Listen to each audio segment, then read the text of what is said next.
welcome to the December uh, open studio. And I toyed with different ideas of what I would do tonight. I'm really trying to do them both instructional, informative, something that's good for conversation, and kind of tie it in with what I'm doing in the studio and also what I'm doing in the classes that I teach. So it's a little mixture of things. And I'll continue that, into 2025, but really kind of planning on them being more on an instructional end also, because I've been doing this since COVID. And what's on my easel thing is interesting, but it's just like, well, when something's on my easel, I'm not really sure I'm telling you anything new.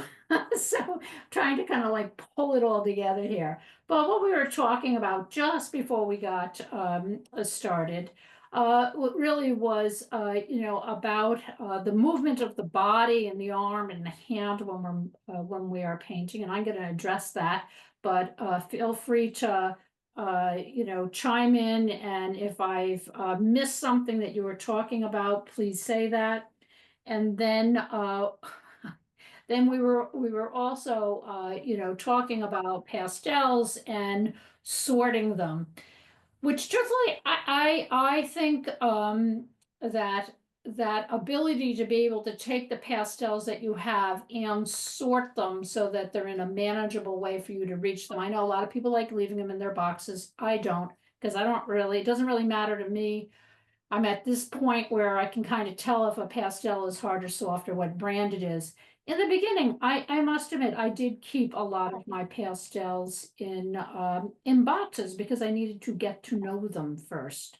So I think you Yeah, have to figure out where you are on this journey and how much you need to keep things sorted. It also depends on what kind of artist you are and how you approach things.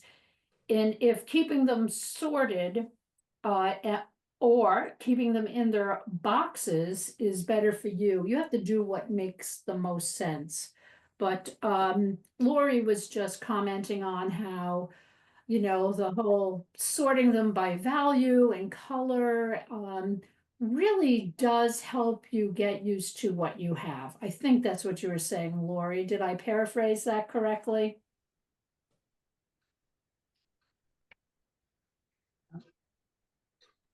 Yes, and temperature. And temperature, that's it, yes.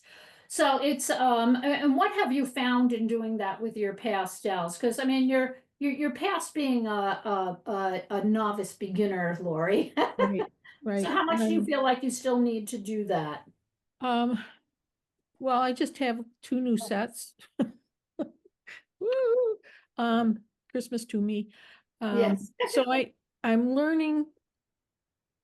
I need to, I am in awe of those who can reach into their, like Albert Handel's mess, and reach and find the perfect color, the perfect value, the perfect temperature, and he just nails it. It's amazing to watch him work. Yeah. And you too, Betsy, you just know what you're looking for and you know which one it is. And so I'm learning that with these sets. And I Did I? think that whole point of when you have something new, that's another good way of really introducing your new pastels into the sets that you have or the arrangement. I must admit, I do tell people to set them up by value from, light to dark. And within that, you can have, I have jumbles of colors because I'm painting more by value. But if you're someone who really wants to know what kinds of if we think of our color wheel, if you want to know what you have in terms of your, red, yellow, blue, then what you want to do is you want to leave them by color and then get used to, like, do I have enough light, middle, and darks? So there's really no wrong way to do it. It's just really got to make sense to you. But what we're going to do today is talk a little bit about that, but most of it's going to be about the actual use of mark making. And This one here is my most recent painting that I did, little studio painting. Started as a demo for class, continued through there. It's a 9 by 12 on good old pastel mat. It does have an underpainting.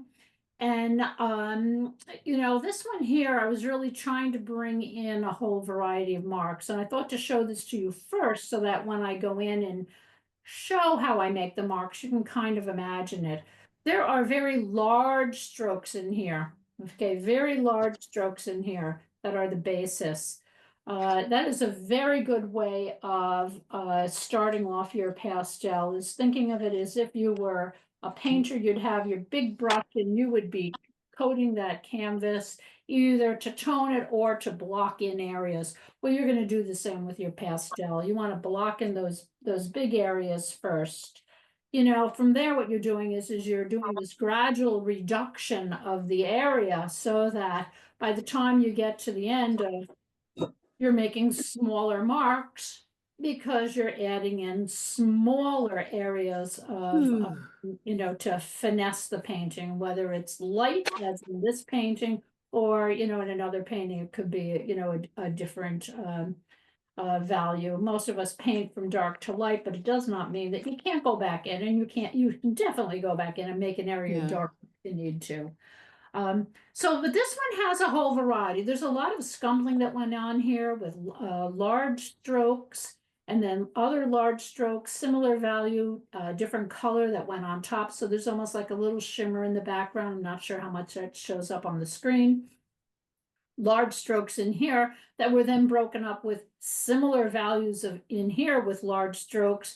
And then as the light started coming in, is bringing in some smaller strokes.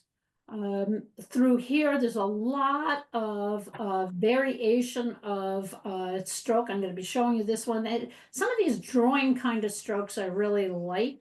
But a lot of the trick is to avoid using the tip of your pastel. So I'm going to show you that. There's some marks in here where I use the side of the pastel. So I've got edges, and this is how I edge this too. I do not take and I do not draw this edge. I edge it with the side of my pastel. So I'll be showing you that. Same thing over here. Marks, more angular with whether it's a rounded or a flat pastel, that part's not going to matter with that. And then really at the end, I was using it really more like a drawing tool, but I'll show you how I hold it so that I wind up with a very, Lisa used the word earlier, gestural kind of mark through here. So it has some real liveliness to it. And the same thing happened with this tree had this funky stuff that was like dangling. If it was down south, I might have thought it was Spanish moss, but this was not. This was Maine. And it was just this tangle of dead little vines. And it was probably one of those horrible, creeping things that gets all over the trees. I mean, we have them here too. But I did like that. So that again was more of a drawing mark. And I explained to you the difference when I'm talking about painting and drawing. I'm going to explain to you what I mean by that. But this had a lot of different marks in it. And when we get to the end, what I'm going to do is show you another painting, and then you'll be able to look at it and say, oh, okay, maybe I can see some of those different marks. So let me just move this guy out of the way.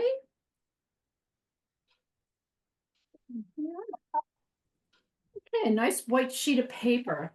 And usually what do we say? We say, okay, you get a sheet of white paper. The first thing you want to do is cover that because those white papers can really wind up being, I'm just going to tilt this a little bit this way and straighten this up so it's on the screen a little bit. Oh, this guy's, okay, give me just a second here. Okay, I think we'll leave it like that.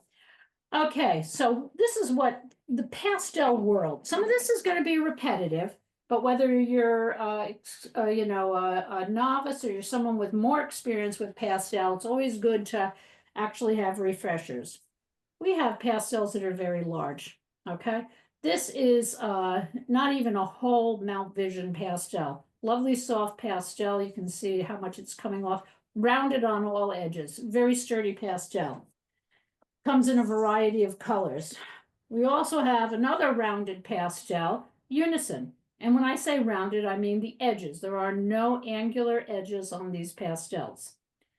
Okay, besides, and I'm not going to bring out all the pastels I have, but what I am going to do is I'm going to reference them so that you know what it is I'm using, and so we have a little cross assortment.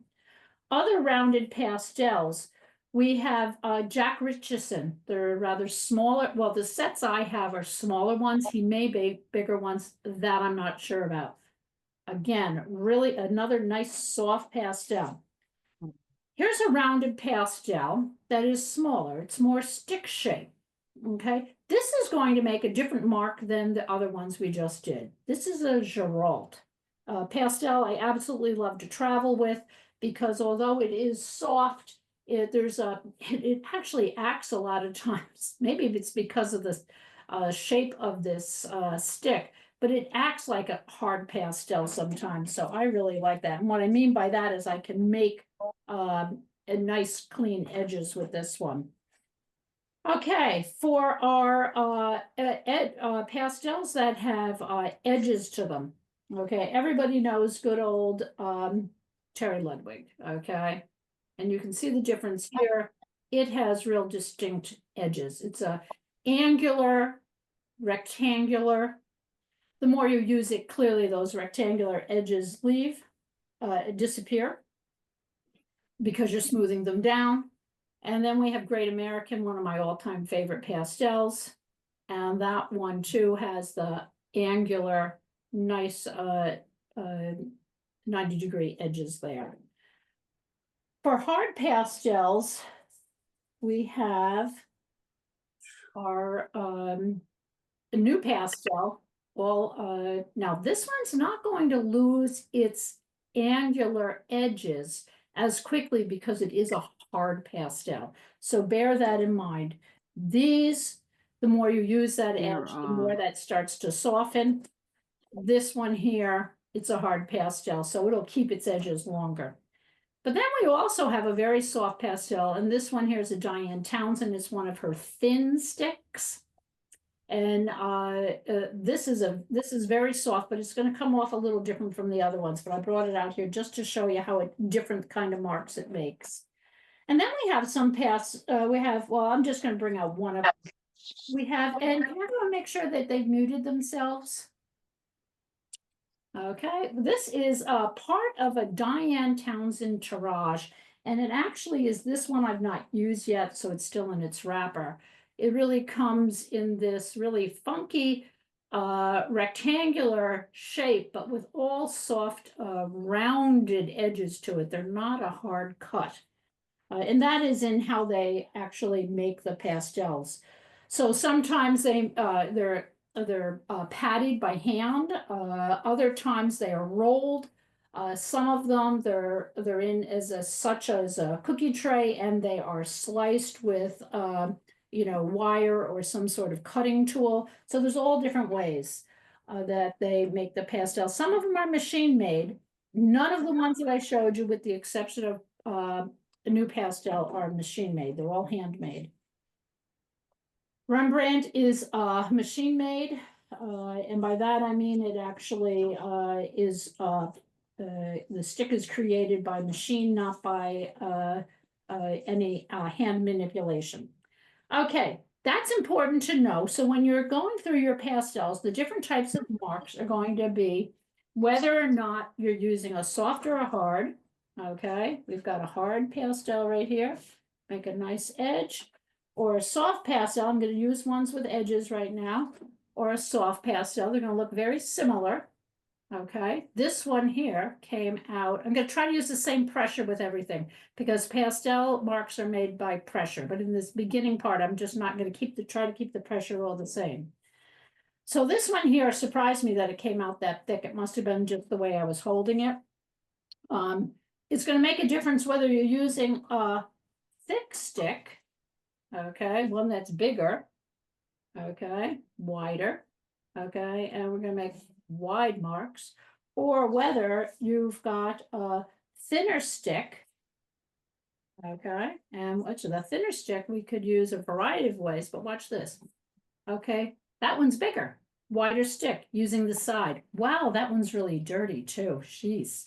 Uh, so the difference comes about in how we hold the stick. Okay, so we had two sticks. Obviously, they look nothing alike. One of them is much thicker than the other. But it was the thinner one that made the wider mark because we held it on its side. And one thing that I'm going to say, if you don't do this, try it. Try to avoid holding your a pastel just like this when you paint the whole time. There are times we need to hold it like that, where it's between our two fingers like that, or two fingers like that. Okay, I tend to use my the second finger and my thumb. What I want you to do is try holding it different ways. And one of the ways you can hold it is so that you're holding it between your fingers like this. So you're getting wider marks, or that you're holding it so that you're holding it like that, pinching it in the middle, and you're making larger marks.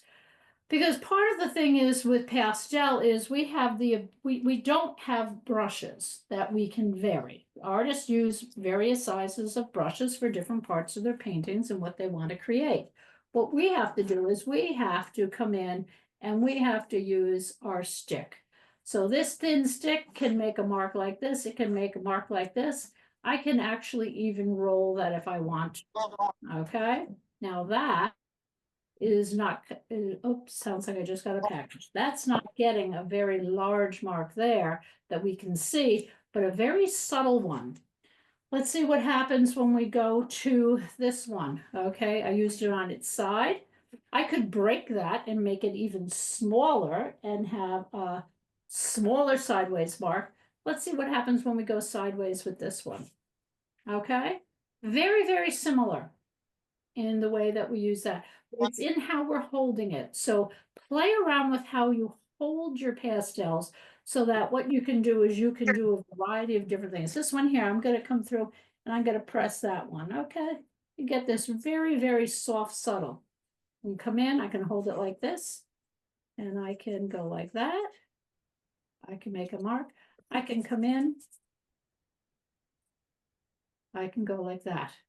So instead of sitting there and using your tip and trying to draw all those little edges of something, whether it's the fringe on a jacket you're painting, or it's the grasses in a field, or something that's some sort of an edge, vary that and see what happens if you use your pastel stick in a different manner.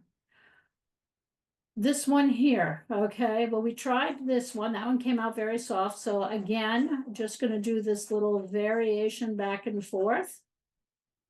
I can come down and I can do it like that, very rigid. So what's happening here is what we're doing is we're doing more of a swervy, wavy line. This one here, we're coming back more like staccato. I always think of like the music. We're going back and forth straight down. So the marks for that can be used in your paintings. When we're and both of those were rounded. So let me, oh wait, were they both rounded? Yes, they were both rounded. Okay, let me put that there so I don't forget where I am. So let's see what happens with our sticks. Look at how these nice edges we have. Those are rounded stick. Okay. Here is a Terry Ludwig, and it has very straight edges. So I can come down. That's the same one I did right there.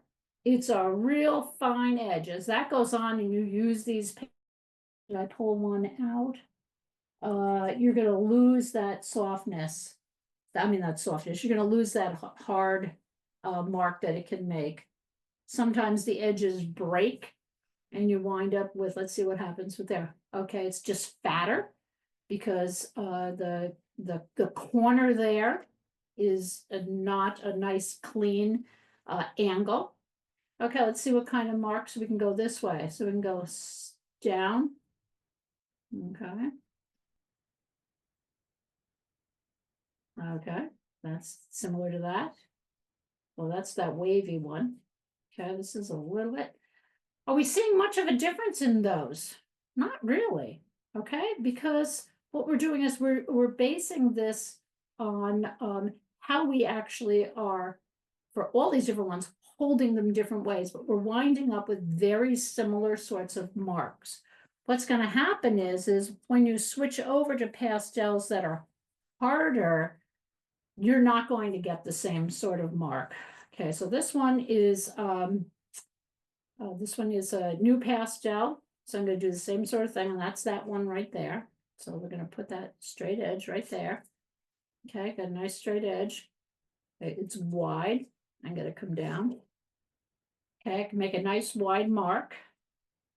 Now, when I go like this, notice it's the pigment, not as much tip pigment. For me to get this, this is the same amount of pressure, but for me to get it as dark as that, I would have to go over it a couple of times because hard pastel just does not leave the pigment behind as easily as a soft pastel.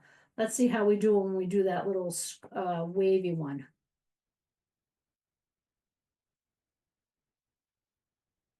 A lot less control with this. And because of the way I was pressing, I've got more of a drag here, but again, it's not leaving the same amount of pastel behind, so I get a different kind of mark that's left there. Let's try it this way too.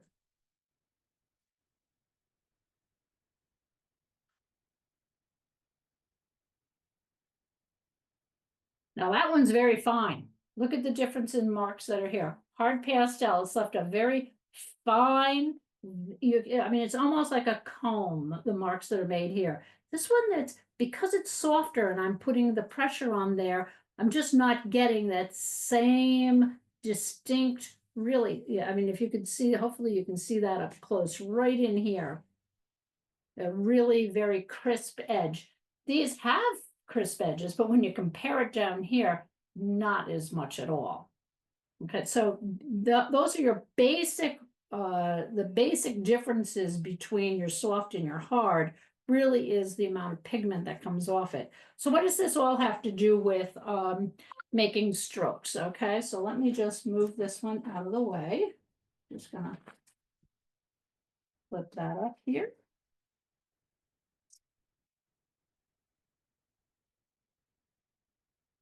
Okay, so knowing that means that when you are, whoops, wow, I put that up really crooked. Knowing that means, let's say you want to have a painting and you want to have your strokes bold. You want to have them obvious. So those bold strokes create a lot of energy. So if I'm going to come in, okay, and I'm just going to do this. Okay, I've got just a certain, this is all soft.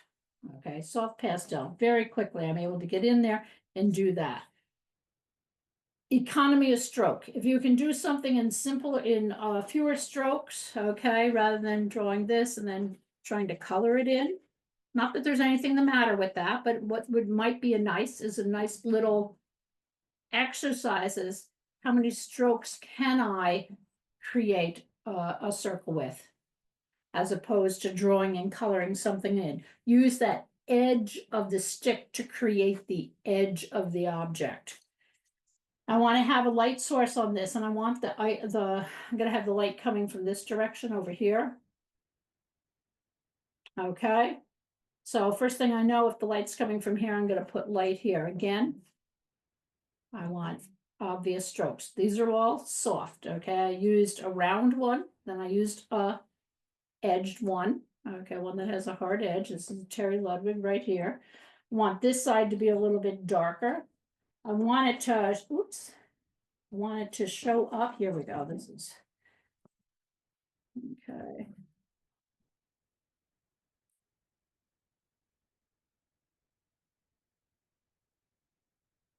Okay, nice angular. Now I'm using, this is what Lisa had mentioned before. Notice here, I'm using my whole arm. If you could see me, I'm using my shoulder. My shoulder's coming around. I'm making a nice mark.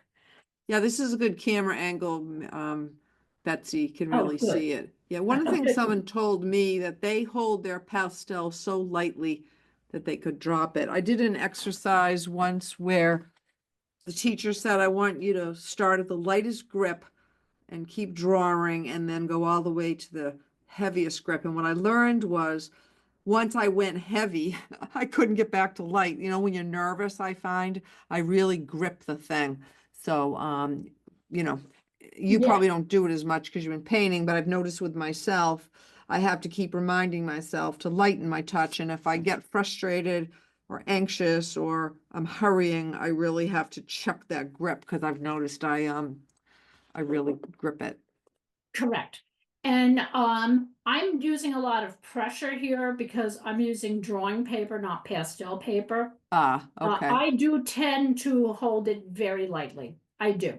Yeah. You know, for the purposes of this, I'll, you know, full disclosure, I'm pressing hard because I know this paper, in order for it to show up for you guys, you know, drawing paper just has just so much tooth to hold it. Gonna come in with a nice yellow here. And again, I want that to feel as if, so again, I'm gonna curve it. Okay, it's almost the same. Let's give it a little rounded edge right here. Okay. I want this to feel like it's a little bit more exciting because this one really is not feel. I'm just going to add a little bit around that at the edge. See the way I'm holding that? I can come right around at that edge. Okay. Take something. Wow, it's amazing how much that's not showing up. Let me just get one more in here. So I really wanted this to be, I wanted you to be able to see that stroke. Okay, it's just, I am just making a stroke. You see, you can't see it there. I'm just making a stroke and coming around. I am not coloring it in. See the difference there? If you try to train yourself, you know, I mean, this is if you're interested in it. If you know, there are certainly plenty of artists that use the coloring in method. That's absolutely fine. I'm just showing you how I do it. So, I'm trying to make a mark that's going to stand for what I want, as opposed to making my mark do something that I thought that represents something like coloring it in. I don't want to do that. I want to have just the mark do it. It's not the most awesome example here, but you can see by just using those marks. Now let's say that, and that one's nice, you know. I mean, you know, you could take your finger and you could smooth that out. Let's say you're someone that really likes those subtle kind of marks. You could take very easily come in and just side of your finger, and I'm usually telling people use the side of your finger, and that's really going to be more of a circle here. So I'm just going to go around. I can take and I can get rid of those marks. Okay. What I see with that though is my finger marks have now made the texture, or have made the marks. They've moved them around. So it's my finger mark that's in there now. I do very little blending. I'll be upfront about that too. So I'm not an expert on blending. The other way you could do it is say, okay, I really want this to feel like this ball is really energized. So I'm going to come in with some hard pastels now. Okay. Now I'm going to do it a little bit more like I'm drawing, and I'm drawing on the side here. Okay. Looks like the light's going to be hitting the top instead of the side, the way that I've done that. Okay. I can even come in and I can go like that. A lot more energy. I'm really swinging around here. I'm going to come in with another hard pastel. I'm going to get it as if that. So I really want the more of my linear marks to show. Okay, so I am using the tip here. I could use the side. I did a little bit of the side there. Wished I'd left that guy and left him a little bit more. Let's see if I've got a hard pastel that I can reach right here. Of course, no, I can't. Hang on just a minute. I don't use a lot of hard pastels, so I'm gonna use the the Giraud, okay? Because I can get a nice linear mark with the Giraud.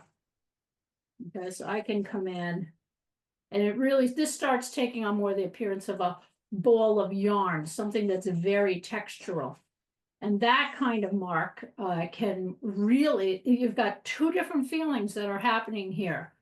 Bold, there's a lot of movement in this, there's a lot of energy in this. This one here, there's still a level of energy, absolutely. Okay, but it's a far more subtle mark that you're making, especially if you go in and you blend it with your finger.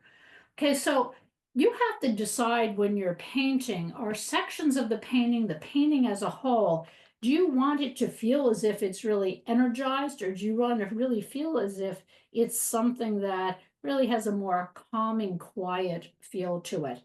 And that you can do both in a painting. I'm going to show you that in the last one that I pull up. But by a painting as a whole, or by sections of the painting, if you really establish how much of this mark making you want obvious, you can stick with something that's really energized, or you can go to something that's a little bit more subtle. And there are still marks in there. I can still see marks. It's not totally smoothed in, even though I used my finger. It's on thick enough there that almost the finger kind of almost act as a mark making tool there on its own. Okay, so from this one here, let's take a look at what would happen if what I did is I decided that I wanted to have something that was very energized, but I really wanted to have a subtle background in here. I've got these pretty limited in colors here because I didn't want this to be about color. So I'm taking, again, I'm not making a box and coloring it in. Not that there's anything the matter with that. Okay, actually, especially since I'm doing those fun lines, I like that. Okay, come in, and I can make a box by just using. This is that efficiency of your marks. I made a nice, I need that to be darker. This is a hard pastel. I have to go over it multiple times to get it darker. Of course, it's picking up, this is like stone rubbing. It's picking up everything that's behind it. Sanded papers usually are thicker, so they're not actually going to do that. Okay, so I have this here, and I have a little variation because of where I pressed hard and where I pressed light. And what I want to do is I want to come in and I want to again give a little feeling as if there's a little bit of light on one side as compared to the other. So I'm just going to come in. I'm just going to come in with some, I'm making a mark like this. Okay, again, not my tip. Coming in sideways, and I'm just going to drag that down. And I'm going to let that color show, the other color show through. That scumbling is just, I love it. Because what happens is, you know, this, I can press down hard on this and I can come over the edge. And this beautiful fuchsia, which is Mount Vision, that, you know, that can override a lot of the blue. And then I can just very slightly drag that over it. And I can wind up having some of that blue show through it. It winds up looking a little bit more like a violet in here because of the impact of that blue. Let's say I say, oh geez, yeah, I really wanted that blue to be a little denser. Remember, that was a hard pastel underneath. I could come in and I could go over that with a softer pastel, similar color. Okay, and then I can have a very distinct edge there. I can go over that again. And I certainly could have done that earlier on, but you can fix things just by doing that double dragging. What's really fun about things like this is what you can also do is say, geez, I really want to carve into this. I want to change that shape. I don't want it to look the same. So rather than going out and deciding that you have to erase something or knock it out, okay, I'm taking this lighter one. I'm going to turn this edge up here. Okay, I'm holding this on its side. So I'm going to get a wide mark on the edge. And I'm going to carve out. I'm going to carve out that section.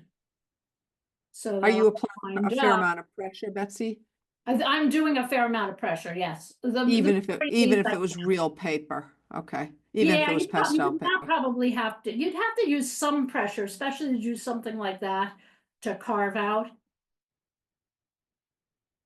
Okay, just by using this softer pastel. Remember, I had hard, then I had soft, now I have another soft that actually carves out, but also makes that. You know what this does? This stuff building.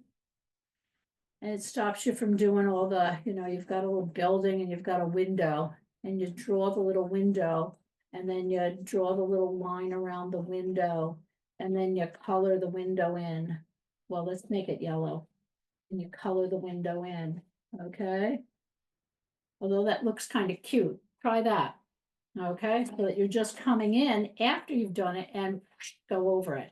The other way you could do it is say, okay, reverse of that, I could have left an area. No, I'm not gonna, no, forget, I'm not gonna go that direction, because this is not gonna be a good example for that, so forget that I said anything.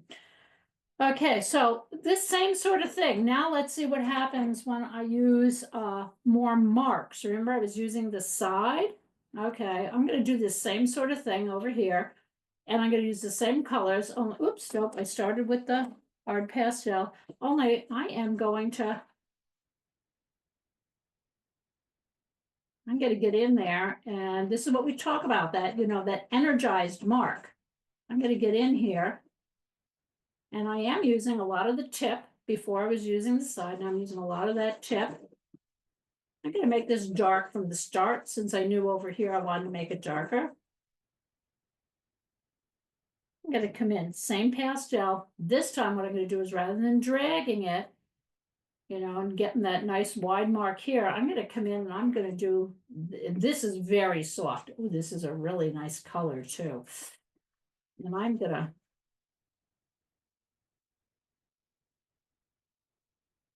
oh, look at how different it looks on the white instead of just the blue. Okay, I'm gonna come through. Don't have to do it as much there either. And then I'm gonna come back in with that white, and I'm gonna do the same sort of thing, only I'm gonna just come down. So I have an area, oops, let's say I want that to be a little cleaner there. I could come down, I could go like that. I said, geez, I really want it to feel like there's a lot more energy in that. So I'm gonna go back to that hard pastel. Holy moly, I just had it here. There it is. Okay, and I'm just gonna say, okay, I really want that to feel like, I'm gonna come in and I am gonna scribble that out. Get that edge really nice. See that? I can get in there. Then I could say, okay, I really like that really edgy bit that I've got there. So I'm gonna use another hard pastel. I'm gonna get in here, and I am going to just, this one's this color right here, a little more orangey. Getting this lovely, let's see what it looks like on that. That orange and this orange and those two colors look really nice together. Do you know what? Sometimes playing with colors like this means that you wind up finding out, wow, there's a really great color combination that's happening there. Okay, so I wind up having both something that is more subdued. Okay, it still has a level of energy. I can still see the colors that are underneath. So it's not necessarily, there's some direction there, because I can see the direction of my stroke here. Definitely see more of the direction over here, because what I've done is I've come through and I have really dragged that. I can come in, I can drag in even more. And this kind of random, these tools, when you do the lines like this, it is a lot of fun to see what happens when you do this very scribbly kind of mark in areas. And the painting at the end, I'll show you some of the scribbly marks that I did and how it fit into a landscape. I'm just using these basics shapes. So one of the things that you could do is you just get out your pastels, separate, like I have I think 10 down here, and I haven't even used them all. Which are hard, which are soft, which are round, which have an angular edge. Are there any that are really small and thin? Are there others that are big and fat? I didn't actually, oh, I did use the blue one. Let me just use this. This is that big fat one right here. Okay, this big fat one, I could use it like this. Look at that. You know what? Just because of the shape of it, you would have thought you would have got this whole expanse. That's why it's a good idea to practice it first, okay? It's because of the edging. It's not particularly smooth there, so I'm not getting a total flat area. Let me flip it over to this side. Now I'm using this side. Now I'm getting it. This is very soft. It's like falling all over the place on this paper here. These Diane Townsends are just gorgeous. But this mark in itself, okay, that mark that you can make holding the edge, holding it flat on one side, on another side. And look at, people often say, how do you get such small marks with these big pastels? Look at the edge on that. I don't know if you, let me put it up next to the white. There's a nice little edge right here. I can get a nice thin little mark if I want to, and I bet if I fooled around and I got it right on that, there's almost like a little triangle here. Let's see if I can get one that's even smaller. Get a real small mark out of this big.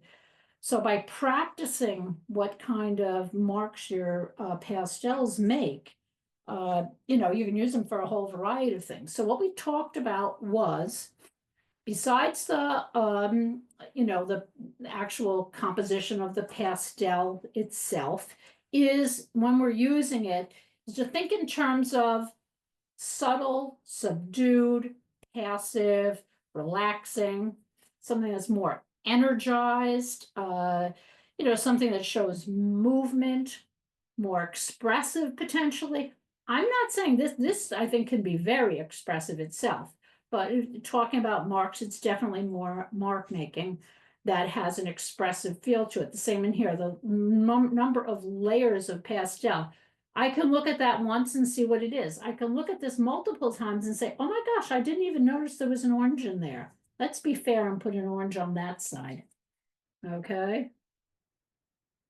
Oh, look at that. Betsy, Yeah. I'm wondering what happens if you use the tip to create that energy on top of, say, that smooth blended ball on the left, Oh, or yeah. or the window, whichever, whatever. Let's do I'm this wondering about one. making an energetic scribbly marks on the blending. Okay, so here, one thing, notice I'm holding it farther back. Yep. Okay, this is loose. Okay, so I'm not gonna wind up like this. It's loose, and I'm gonna make this kind of mark on top of it. So I'm just going loose around and around. Gonna have to, and I'm gonna just make this a little bit bigger around here, as if the light is flowing a little bit. I mean, this is really far from a realistic circle that has light hitting it. But yeah, you Right. can come around. Let's do the same thing in here. Okay, we have this kind. Let's see if I put this kind of mark right here. Oh, let's put it right in the little window there too. It's a nice overlay. Okay, so I have a backdrop that's subtle, and I've added the energy on top of it. Wow. This is all energy. Now, one thing with the energy, it's the same as if everything was smoothed out. It would be like, oh, isn't that nice?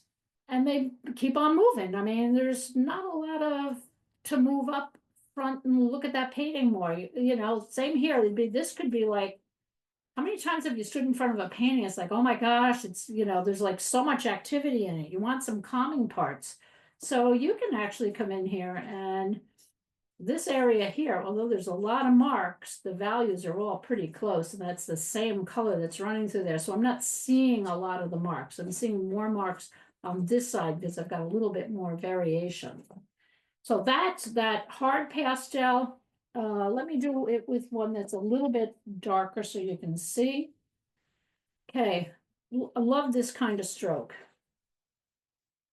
You just take it and you're just twirling it around, okay?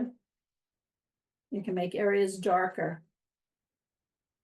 Okay, I can be a little bit more exact, and I can say, okay, and this is I get that kind of mark. I can crisscross over. I didn't talk about mark making in terms of, doing little pixel marks, doing cross hatching.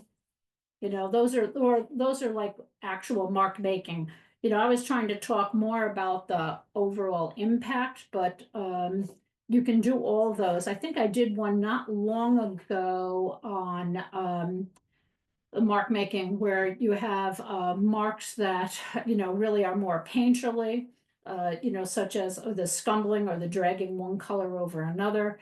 And then you have other mark making that's a little bit more textural, and that's something that's a little bit more like your cross hatching, your squiggle marks, your pixelating. Usually teach that in the beginning classes. And don't try to, if you have a natural stroke, really try to develop just that stroke. Don't try to change the stroke to something that's not you. That would be like me saying, even though I like making all these marks, that I should change and I should do it smooth. Okay, that's going against your inclination as an artist. So there's no right or wrong way to do it. These are just whatever suits you. Now that's part of the way I was going to end this, is just talking about, the marks that you make really are a reflection of you and the reflection of the painting that you do. I just want to make sure, I'm just going to look over here, had some little notes, make sure I check it. Anyone have any questions before I go on to the next thing? Betsy, it's Yes. Paula. Hi, Paula. I love, I say this, I love Diane Townsend's Yeah. tirages, Yeah. but I seem to lack control of them. They never seem to make the mark I want them to make. How do you use them? I love the grittiness of them. I love texture, but how do Yeah. you use them mostly? You know what? That's a good question, because the really gritty ones, here's let me unwrap this new tirage. This new tirage, woo, is really gritty. I mean, I can feel the grit right on it. If I'm trying to do, oh, I should have left it on the. She has these gorgeous soft ones.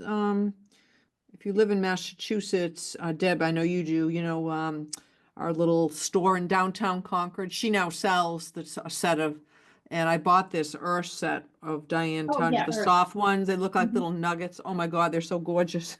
Yes, yeah, is that blue earth?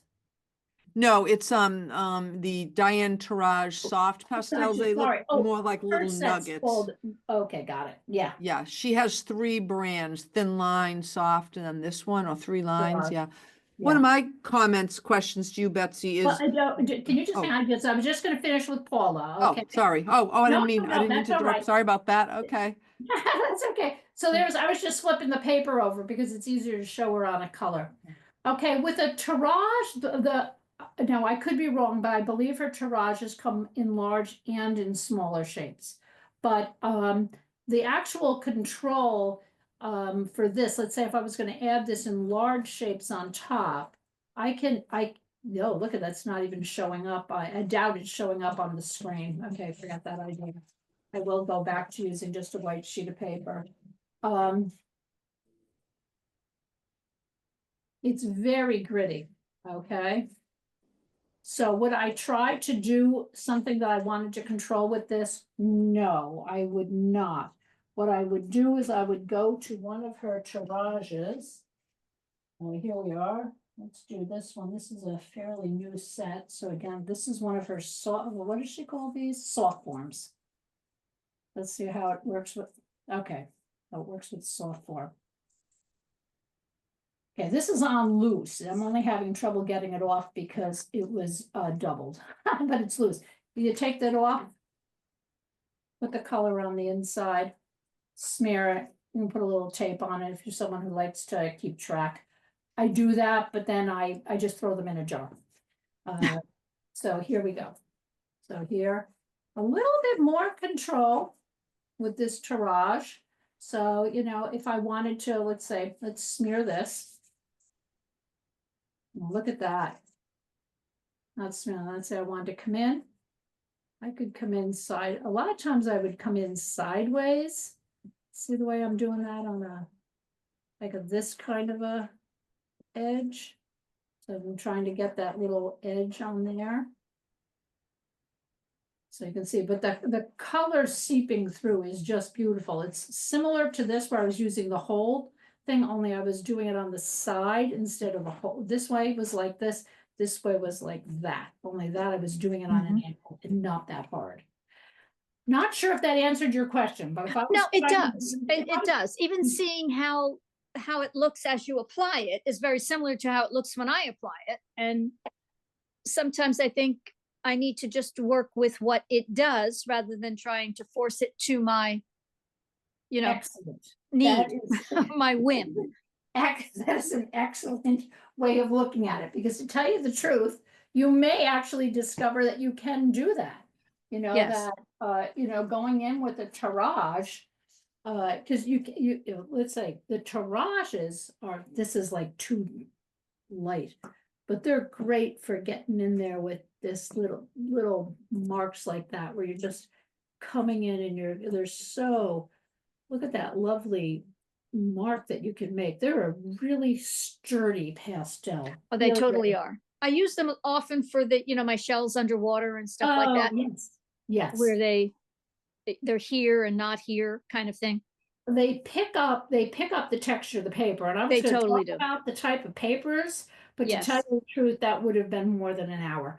But the type of paper you're doing this on makes a difference. Like I said, for practice, get out there, just get a good. This is a regular old, I think, Strathmore drawing pad. This is a half a sheet. I get the big pads, partly because I like to practice making big strokes. So that's one of the things. Let me show you with this darker color here. Now let's try this guy here. This guy's a rectangular one.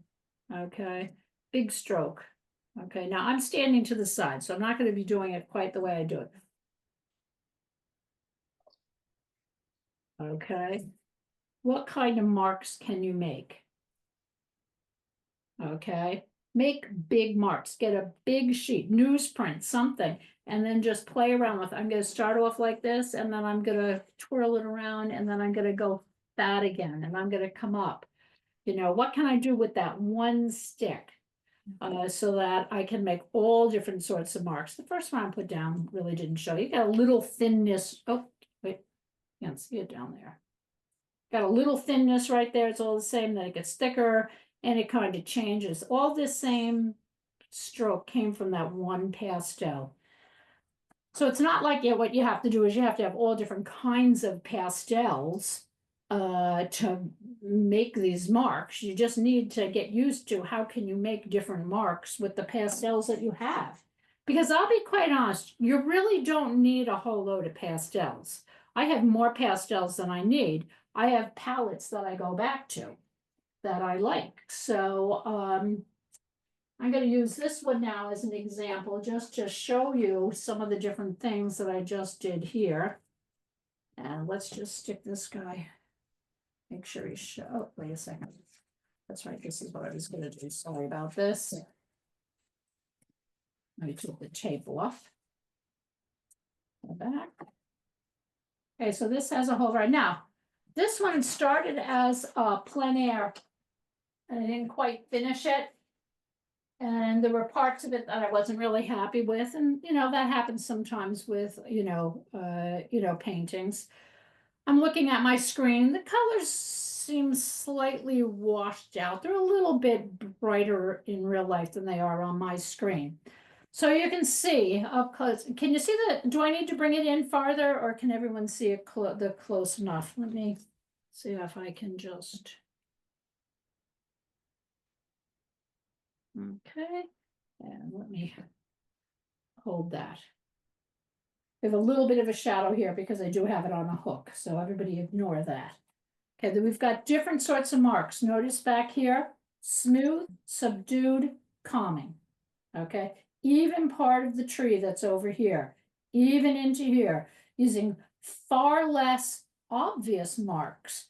That is the background. I want that to recede. I want that to go away. I want it to have a little bit of a mysterious, almost, what am I trying to say? Real. Like you don't know what's back there. Yeah, they're trees, but it could be a variety of other things. So I haven't really identified a whole load of things. Compared to up front, okay? Dark colors are down. Marks like this, those are side strokes that were here. There's a lot of side stroking that happened here with darker colors underneath and making them lighter as they go along. Lots of marks in this area, lots of pixelated marks and side strokes for here. You can see that there's this shaft of light that's coming down through here. So the point of this was to kind of capture it a little bit more in the studio than I did, on location, using the side of my stick and going inward. Remember when I was doing that carving in? So carving in the light that's hitting the sides of the trees. This is not part of the painting. That's just dark from something else. That would be cut off. And then in here, a lot of those random sorts of marks. Now, there's a lot of mark making down here, but because the values are all fairly close, they're not jumping out. They do start to appear in here because now I have value contrast. I have light marks that are done on top of dark. So I can have a lot of mark making, but it's not really quite as obvious because values are fairly close. So lots of marks in here, but in real life you can see them. Hopefully you can see them on the screen. But because they've got just a little touch of dark here, they should become far more prominent. This was actually a shaft of wood that was coming through there was a pile of wood nearby, and that was plunked in there, and I was going to get rid of it, and I don't know, I kind of liked it. Kind of kept with that whole angular feeling there. So I was more pleased with this painting when I came home and I played around with it, because I went back in there and I thought, what's the most important thing in this painting? And it was the shaft of light and these flowers that were catching the light in the foreground. So what I needed to do was just really soften that background. And there's no blending. It's all using strokes that are similar in value and layering them on top of one another. And back in here has an aqua, a blue, a green, and an orange. And that orange comes down here. And the orange is clearly muted. They're all fairly muted colors that are back there. So this one kind of brought in, geez, that guy's really cockeyed. That brought in a nice little variety of the ways that I can use those different strokes, to create a feeling. And I think that the bottom line, do a lot of practicing with your pastels. It's only a sheet of paper, get out, just make marks, have fun. And then when you do a painting is really, in the beginning, you may be a little bit more cognizant about how and where you want to put different types of marks. But truthfully, it just becomes part of your painting and you don't really think as individual areas. You think of the painting as a whole and figuring out what it wants and you're going in that direction. Any questions or anything else? Comment, if anyone lives near Concord, I know Deb does, Three Stones Gallery has some paintings from Cindy Crimmins. Oh, and yes, she's great. I don't, her marks, I don't know if it's true of other mediums. I feel like pastel is something when you actually see it live on the wall, it is so different than the Yes. photo. She has a photo of the belly of a wave, and it's not the usual turquoise thing, it's blue-gray. And, I looked at it, and then I went to the gallery, and the mark making is so stunning. I'm going to say I stood there for half an hour. So she has some new work coming in January, but that's Oh, a wow. great place to go if you're near Concord Center. And then the other comment back to the paper, Betsy, I know you mentioned you didn't like the Lockhart because you thought it was dusty.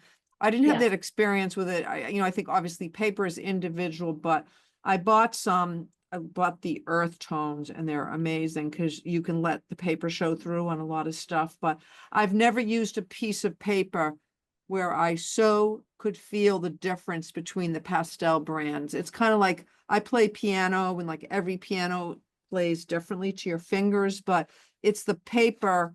I usually am a U-otter or whatnot, That's and what I was we're- shocked, like every single pastel for the first time ever. So I think it's an individual experience. Yeah, exactly. You And know, the pastels, they're gonna act different on every brand, you know. I mean, there can be exactly. similarities Yeah. between brands, And the but paper you know, makes I such a think the yeah, outliers with that are pastel matte has a very distinctive, the yeah, description they used was tenacious because it yeah, hangs yeah, onto your marks, and I like a mark, so I want it to yeah, hang onto my marks. yeah, Whereas you exactly. are, you can blend quickly, whereas Yeah, it's just not my style, so I just don't, I don't yep, paint that agree. way. Yeah. So, Yeah, yeah, it really was, and it also makes a difference. Like somebody said to me, you would probably enjoy buying paper mounted on a board because, you know, I'm a pianist, I have sensitive hands. That actually matters too, like yes, whatever's behind it. Is it a wood board? Is it like what you're using? It just depends on the sensitivity of your fingers. yeah, But I yeah, just want yeah. to mention that. And Yeah, it's also gonna depend on the thickness of the card. Like yeah, this is a yeah, card stock. So, yeah, you know, it has a different weight than a UArt. yeah, You know, because it's actually on card, you know, art spectrum, you know, it's on card. You know, pastel premiere. I don't use that a lot, but that's on card. But that's why someone at one point said to me that, you know, because it's UArt I don't paint on a lot, and they said it acts differently when it's mounted. yeah, So yeah, yeah, I yeah. can't vouch for that or not, but yeah, and getting papers mounted, I think I've mentioned before, you have to be careful, read the instructions on pastel matte, because I believe it is sensitive to heat press. So you do not want to bring it to a shop and have them, you know, frame it, mount it using a hot press. But just look at the directions of the different ones. So we've got, you know, all different marks in here, you know, and they're up close. You can see all the marks. I have a And question, Betsy. yes, That bottom right-hand corner, and I think I just want to know, make sure I heard you correctly. You were talking about larger strokes and strokes of similar values, yeah, and they create depth. So even though they're blending and you're losing the sense of individual marks, there's still this essence of depth being created. Did I understand that correctly? correct, correct. And actually, the actual marks are visible. There's not as much. Oh. It's more like an optical blend that happens, Lori, Okay, yep. because the marks are there, but our eyes are blending them because the values are close. I mean, it'll happen with colors. I mean, that's what the Impressionists worked off of, is optical blending. But there's a lot of marks on top of one another. So the example of this where there's similar values with the exception of where the dark spots are, it acts as a whole, whereas over here, that contrast of value with marks creates, and the same thing happens over there. So it's, you know, less mark making obvious unless you walk up, and this we can see from a distance, but then I believe Thank you. Lisa said that that's, I think, one of the things with painting as a whole, but especially pastel, is looking up close at the pastel marks in real life, because cameras do not always pick them up.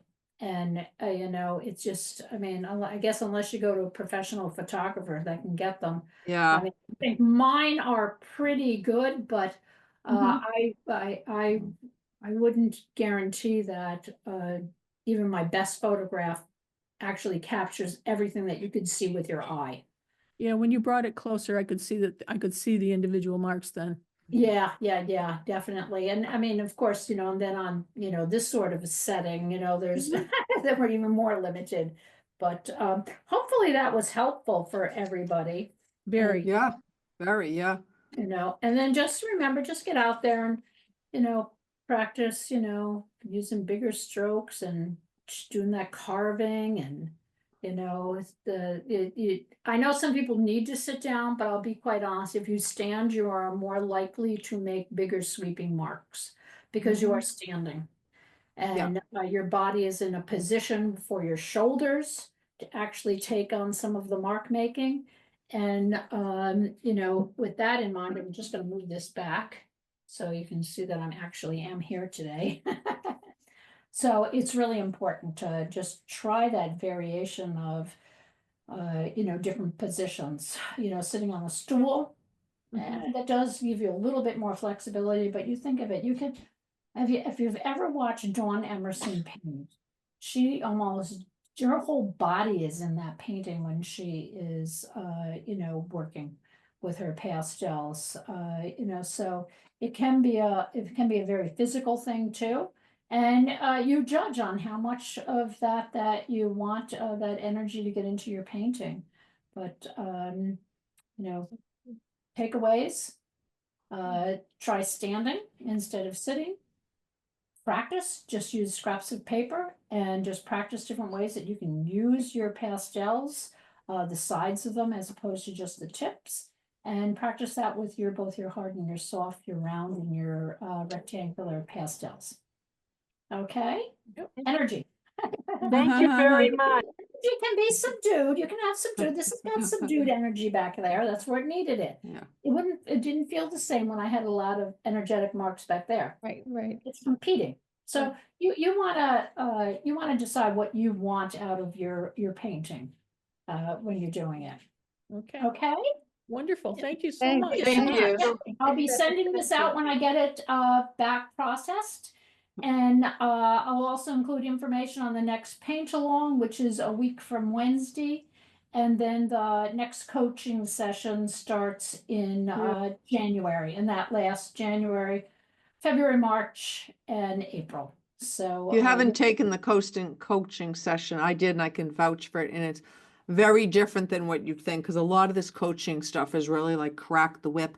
You got to be painting every day. You got to have goals. And like Betsy's approach is tailored for everybody. You know, she meets with you one-on-one and you get what works for you. If you only paint every week, she doesn't care. That's fine. But I got a lot out of it. And I especially liked the section on like understanding your learning style, because some of the struggles, I have a very specific learning style, and the more I thought about it, I thought, well, a lot of my struggles are just, you know, my learning style. So I can't recommend it enough. And you're not like, it's not like one of these coaching programs you have like ridiculous amounts of homework. 'Cause some of the, I don't want to take up too much time. Some of these people that teach these coaching programs, they're like, do you ever hire like somebody to come organize your house? They take over. They're like, you know, like Maria Kondo, you know, and it's like, you just like feel like, holy crap. But I recommend it. And it's nice because there's camaraderie. So that's my little It is, testimony. and they're small. It's